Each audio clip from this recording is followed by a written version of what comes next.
राम राम दोस्तों बात करते हैं अष्टम भाव में जो कोई ग्रह आके बैठ जाता है तो जीवन में किस तरह के प्रभाव देखने को मिलते हैं। अष्टम भाव क्या है, पहले इस पर थोड़ी सी चर्चा कर लेते हैं। अष्टम भाव हमारी ज़िंदगी में जो बदलाव है उनका है। यहाँ जो एनर्जी है वो अंदर ले जाने की बात करती है। अंदर मतलब वो बाहर सतह पे कुछ नहीं होता, उसका एक्शन पर्दे के पीछे होता है। आप कह सकते हैं कि जैसे कोई डॉक्टर होता है, जो सर्जन होता है, वो बॉडी के बाहर की नहीं अंदर की प्रक्रिया को हैंडल करता है। तो यहाँ पे एनर्जी अंदर की प्रक्रिया के लिए बनी हुई है। ये ज्योतिष का खाना है। जो गहन गूढ़ रहस्य होते हैं ये उनका खाना है।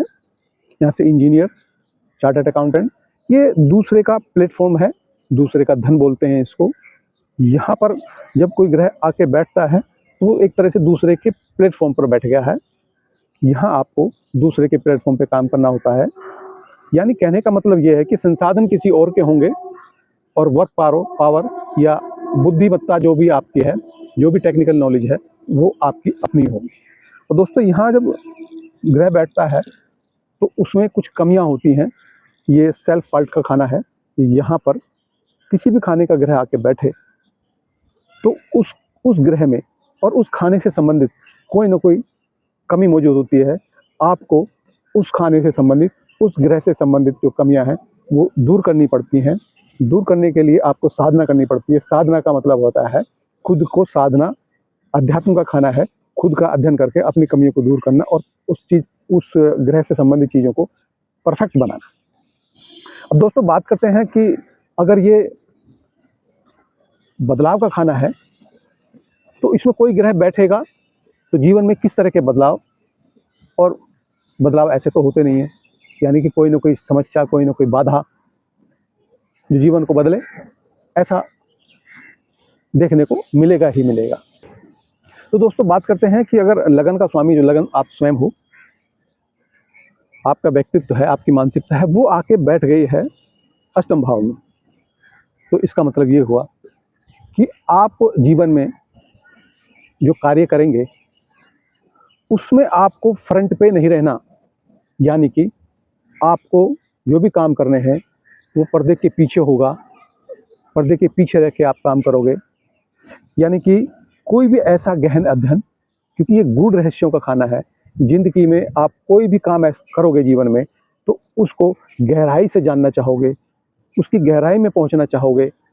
आपने बहुत लोग देखे होंगे जैसे जो साइंटिस्ट लोग होते हैं, आपने एक्टर्स का काफ़ी नाम सुना होगा, प्लेयर्स का काफ़ी नाम सुना होगा, लेकिन जो हमारी देश की सेवा में साइंटिस्ट लगे हुए हैं उनका आपने शायद नाम ना सुना हो उतना, जितना एक्टर्स या प्लेयर्स का या पॉलिटिशियन का आप नाम सुनते हैं।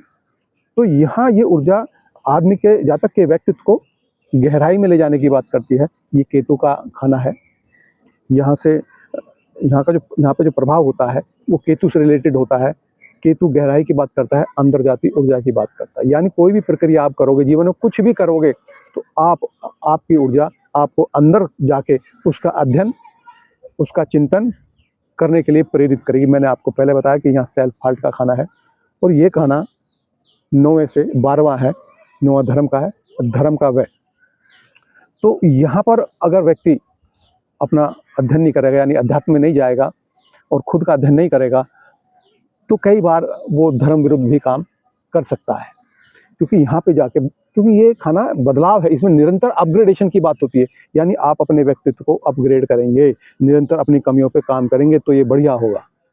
अन्यथा आपको बेचैनी, परेशानी और कई तरह के जो रोग हैं उनसे आपका संबंध हो जाएगा। नाभि से नीचे के क्षेत्र को रिप्रेजेंट करता है, रेक्टम एरिया हुआ, और जो आपकी आंतें वगैरह हैं, जो उसका जो क्षेत्र है ये इसी जगह पे ये आता है।